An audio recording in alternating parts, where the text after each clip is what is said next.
پاک فوج کے 6 بہادر جوان مادر وطن پر قربان، اور سیکیورٹی فورسز نے خفیہ اطلاعات پر ضلع کرم میں آپریشن کیا، جس میں ہم نے دیکھا کہ 7 بھارتی سپانسرڈ خوارج کو جہنم واصل کیا گیا، جبکہ فائرنگ کے تبادلے میں کیپٹن نعمان سلیم سمیت 6 جوان خاک وطن پر قربان ہوئے۔ ISPR کے مطابق کیپٹن نعمان نے طبی فرائض کے ساتھ محاذ پر بہادری سے لڑتے ہوئے شہادت نوش کی۔ دیگر شہداء میں حوالدار امجد علی، نائک وقاص احمد، سپاہی اعجاز علی، محمد ولید اور محمد شہباز شامل ہیں۔ ISPR کا یہ کہنا ہے کہ شہداء نے وطن کی خاطر جانوں کا نذرانہ پیش کیا اور سیکیورٹی فورسز کا عزم ہے کہ دہشت گردوں کا مکمل خاتمہ کیا جائے۔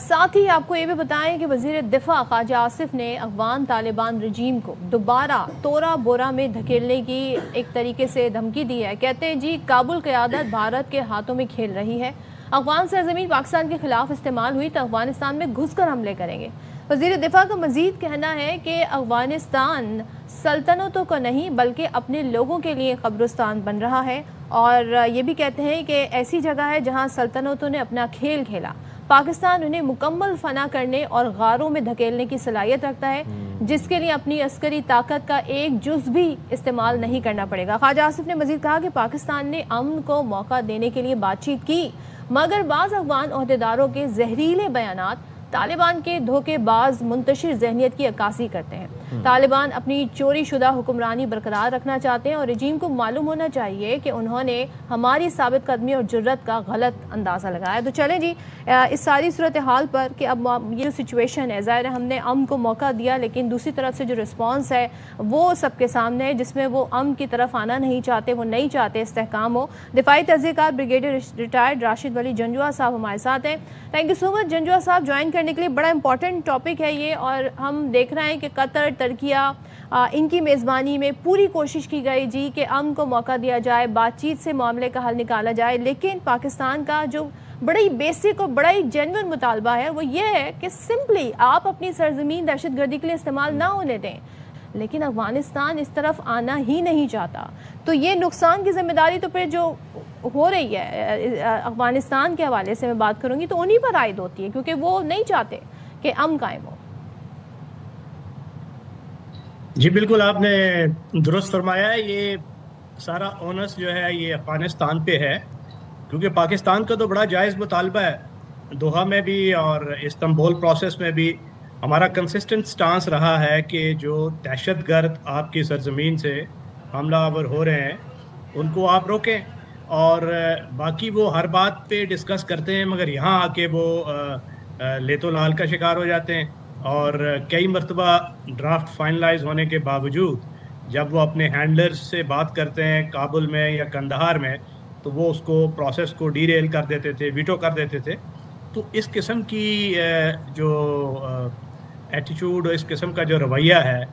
وہ کبھی بھی صلح جوئی اور امن کی طرف نہیں جائے گا، اور اس تمام صورتحال کی ذمہ داری اس وقت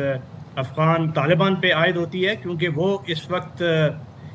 بالکل انتشار کا شکار ہے انٹرنلی بھی، اور ایک زوم کا بھی شکار ہے،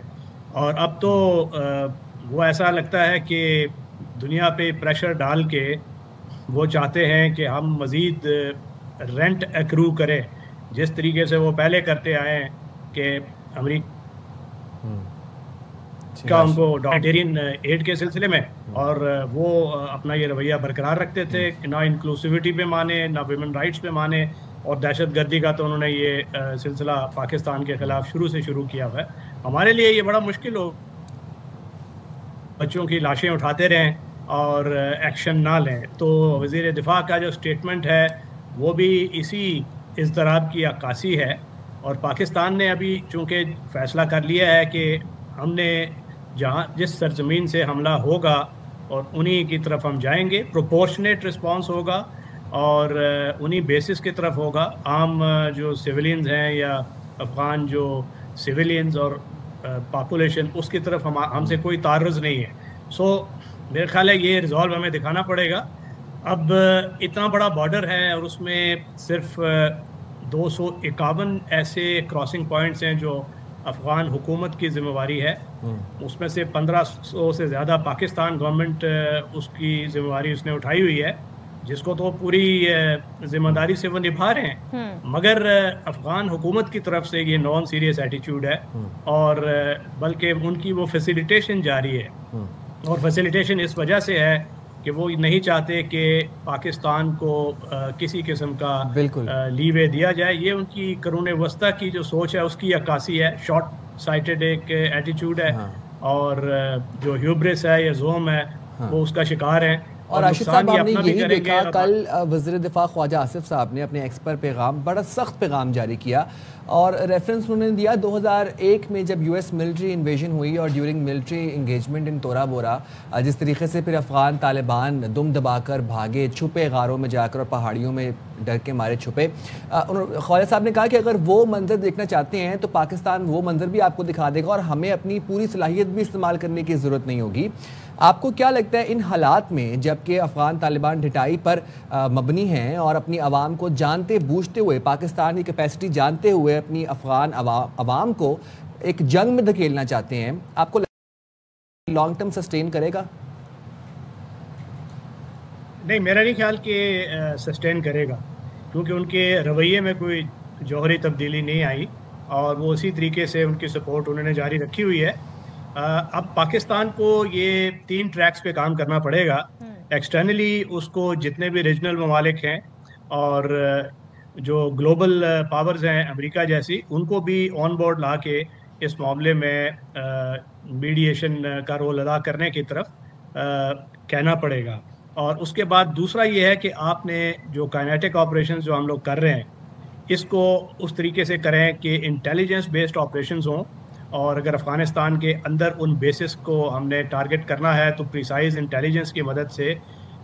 उनके अंदर से ही कुछ ऐसी फैक्शंस हैं जो कि पाकिस्तान उनको यूज़ कर सकता है। और फिर जो प्रॉपर इंटेलिजेंस के बेस पे अगर आपने ड्रोन वॉरफेयर टेक्नोलॉजी इस्तेमाल करनी है, आर्टिलरी इस्तेमाल करनी है और एयर का इस्तेमाल कम से कम करें, ताकि सिविलियन जो कोलैटरल डैमेज है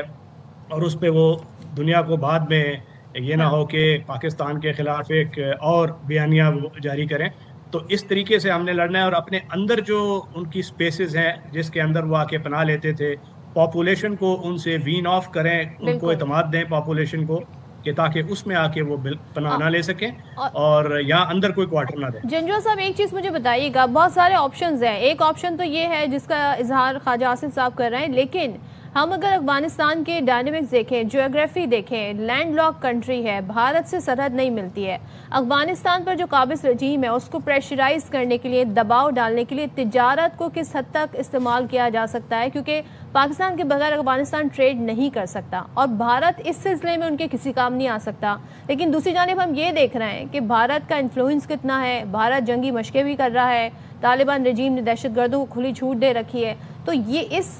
फैक्टर में इधर हम क्या काम कर सकते हैं? ये बहुत बड़ा लेवरेज है, क्योंकि अगर आपने ट्रेड उनका इस वक्त रोका हुआ है तो वो तो लैंड लॉक्ड मुल्क है, तो उसमें उसकी जो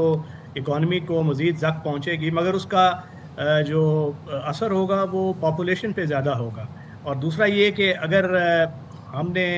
ये लॉन्ग टर्म देखना है स्ट्रेटेजिक विजन के साथ, तो हमारा भी इंटरेस्ट ये है कि अगर हमने सेंट्रल एशिया तक रसाई इख्तियार करनी है, कनेक्टिविटी, ट्रेड जिसकी बातें होती हैं, तो अल्टीमेटली तो इनके साथ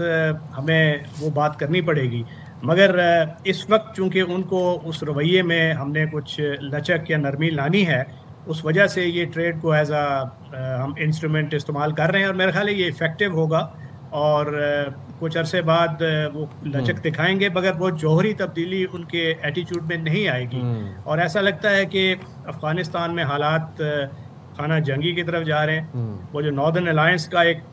NRF नॉर्दर्न रेजिस्टेंस फ्रंट है, मेरा ख्याल है वो मुतहर्रिक होगा अल्टीमेटली। कुछ डिसअफेक्टेड पश्तून फैक्शंस भी मिल जाएंगे और इनकी आपस की खाना जंगी होगी, क्योंकि ये लोग तो जमहूरियत, ह्यूमन राइट्स, राशिद साहब, और अफगान तालिबान रजीम जो है वो अफगानिस्तान की आवाम को एक बिला जवाज एक जंग में धकेलना चाह रहे हैं। बतौर शील्ड भी उन्हें इस्तेमाल ही करते हैं, अदरवाइज तो उनको कोई हुकूक भी फराम नहीं किए जाते, बच्चियों को पढ़ने नहीं दिया जाता। और अगर ट्रेड भी रुक जाएगी जैसे कि जंजुआ साहब कह रहे हैं, तो अवाम को उनके ज़्यादा फर्क पड़ेगा, उनकी गवर्नमेंट को नहीं पड़ेगा। Thank you so much Rashid Ali Janjua साहब।